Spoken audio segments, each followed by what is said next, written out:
రామ రామ రామ రామ రామ రామ రామ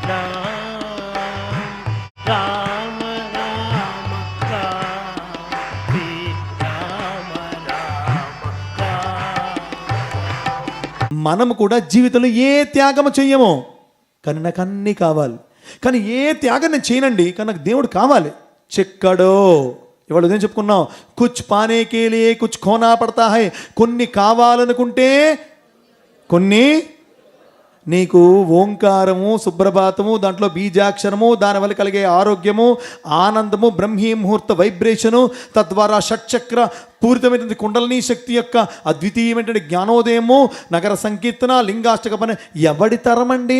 మీరు ఎవరినైనా ఒకరిని చూపించండి, ఒక సాధకుడిని కానీ, ఒక ఉపాసకుడిని కానీ, ఒక శైవ దీక్ష తీసుకున్నటువంటి వారి కానీ, లేకపోతే ఇంకోరిని కానీ 41 రోజులు తీసుకుంటేనే దీక్ష అంటున్నాము కదా. కానీ 365 రోజులు ప్రతిరోజు క్రమం తప్పక ఓంకారము, సుప్రభాతము, లింగాష్టక పారాయణముతో నిధిధ్యాసముగా పరమాత్మని ప్రతి క్షణమందు క్షణమందు ప్రతిష్ఠించుకొని చేసేటువంటి సాధకుల యొక్క గొప్పదన ఔన్నత్యానికి నిజంగా భగవత్సంతుని యొక్క సంపూర్ణమైన అనుగ్రహము ఉన్నదని గట్టిగా మన యొక్క హర్షధ్వానములతో స్వామికి మనం చెప్పి మన యొక్క రుణాన్ని తీర్చుకోవాలి. మన మురళి వస్తూ ఉంటాడు, రోజు వస్తుంటాడు, లింగాష్టక పారాయణ చేయడం ఆషామాషి కాదు బాబు రోజు అంటాడు. కరెక్ట్. అది లింగాష్టక పారాయణ ఏంది? అష్టదరిద్ర వినాశక లింగం. కాబట్టి ఆ రకంగా అద్భుతంగా ఎప్పుడైతే త్యాగం అక్కడ నిద్రను త్యాగం చేయగలిగామో ఆ అద్భుతమైనటువంటి బ్రహ్మీ ముహూర్త వైబ్రేషన్స్ని మనం పొందగలిగాము, పొందుతూ ఉన్నాము. పొందలేని వారికి పెద్ద నమస్కారం. మీకు కావాలి త్వరలోనే సంస్కారం, మీకు కలగాలి భగవత్ సాక్షాత్కారం. ఇది జన్మల కృతాంతవాసానంగా అన్నట్లుగా పరమాత్మను ఎంచుకున్నటువంటి విషయం. చూడండి, అడవికి వెళ్ళేంత వరకు త్యాగం చేయగలిగింది. కానీ అక్కడ అడవికి వెళ్ళిన తర్వాత ఆ మారీచుడు మాయలేడిలు వేషంలో వచ్చి బంగారు లేడిగా అటు ఇటు టింగ్ టింగ్ టింగ్ టింగ్ గింతూ ఉంటే ఒక బ్యాక్గ్రౌండ్ మ్యూజిక్తో అమ్మ నాకది కావాలి అంది. చూసారా?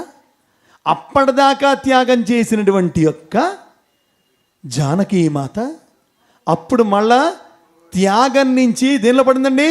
కావాలి అనే కోరికలో పడింది. ఎప్పుడు నీకు కోరిక లోపల ఎంటర్ అయిందో వెంటనే పరమాత్మ ఏమైంది? దూరం అయ్యాడు. Simple reason. దేవుడు కావాలా? ప్రపంచాన్ని వదులు. ప్రపంచం కావాలా? దేవుడు వెళ్ళిపోతాడు. దీంట్లో సత్యమైన విషయం. ఇది రామాయణం నిరూపించే విషయం. దీనికి సీతమ్మ వారే సాక్షి. సీతమ్మ వారే, అంతే కదా. ఇది బహిర్గతంగా ఉన్నటువంటి యొక్క అర్థం మాత్రమే. డియర్ డివోటీస్, చాలా జాగ్రత్తగా వినండి. ప్రతి ఈ రామాయణము దేనికోసం చెప్పారంటే స్వామి 4 కోసం చెప్పారు. ఎన్నింటి కోసం చెప్పారండి? చెప్పండి. మనస్తత్వము, వ్యక్తిత్వము, దివ్యత్వము, దైవత్వము. కొంతమంది అనట్లేదు, 100 సార్లు రాయించేస్తాను. మనస్తత్వము, రెండోది ఏంటి? వ్యక్తిత్వము, దివ్యత్వము, దైవత్వము. ఫస్ట్ మనస్తత్వం మారాలి మంది. మనస్తత్వం మారితే వ్యక్తిత్వం మారుతుంది, అప్పుడు దివ్యత్వం గోచరిస్తుంది, అప్పుడు దైవత్వం సాక్షాత్కరిస్తుంది. మనస్తత్వం ఏమీ మారదు, నెవర్. ఎక్కడ వేసినా గొంగళి అక్కడే. 30 సంవత్సరాల క్రితం అదే అష్టోత్తరం, ఇప్పుడు అదే అష్టోత్తరం. 30 సంవత్సరాల క్రితం అష్టోత్తరం చేసేటప్పుడు ఏమే కర్రపైలో ఉఫ్ ఊదే అన్నారు. ఇప్పుడు అష్టోత్తరం చేసినప్పుడు టింగ్ మోగ్గానే సెల్ ఫోన్ చూసుకుంటున్నాం. తేడా డిస్ట్రాక్టివ్ మైండ్ సెట్. అందుకని సీతమ్మ వారట చూడండి, చాలా జాగ్రత్త వినండి, ఎంత అద్భుతంగా చెప్పారు. కోరిక గురించి ఆమె రోజు ఒక పాట పాడుకునేదట. స్వామి చెప్పారు, చూడండి, అడవి అనే జీవితంలో, అడవి అంటే ఏంటండి? అరణ్యం అనే జీవితం. చెప్పాలి, అరణ్యం అనే 3 రాళ్ళని 3 గుణాలు పెట్టి ఆవిడ రోజు వంట చేసేది కదా. అప్పుడు కందమూలాలు తినేటప్పుడు అదేదో దొరికిన కందమూలాలను ఉడికించుకుంటున్నప్పుడు ఆమె అనుకున్న మాట, అరణ్యమనే జీవితములో 3 రాళ్ళని 3 త్రిగుణములని 3 రాళ్ల పైన. ఏమి 3 గుణములు? సత్వ రజ తమో గుణముల పైన దేహమనే పాత్రను ఉంచి, ఏదో చిన్న మట్టి పాత్ర, దేహమనే పాత్రను ఉంచి స్వామి విజ్డమ్ అని చెప్పారు. మేధస్సనే అగ్నిని తగిలించి ప్రేమనే నీరును పోసి కోర్కెలనే బియ్యము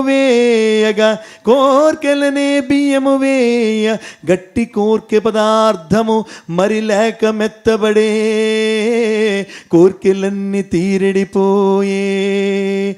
దేహంతో ఉన్నప్పుడు వేడి మేధస్సు, వేడి జ్ఞానము మనకు తగిలినప్పుడు, ప్రేమనే నీరు మన లోపల నింపుకున్నప్పుడు కోరికలు ఎన్ని ఉన్నా సరే అవి కూడా ఉడికిపోతాయి, వాటి యొక్క రూపాన్ని కూడా మార్చుకుంటాయి, మనకు అద్భుతమైన అనుగ్రహంగా మనకు లభిస్తాయి. ఇది స్వామి చెప్పినటువంటి అద్భుతమైన రామకథార సహాయంలో అంశము. ఒక్కసారి స్వామికి మనందరం కూడా జై జయధ్వనులను పలకాలి.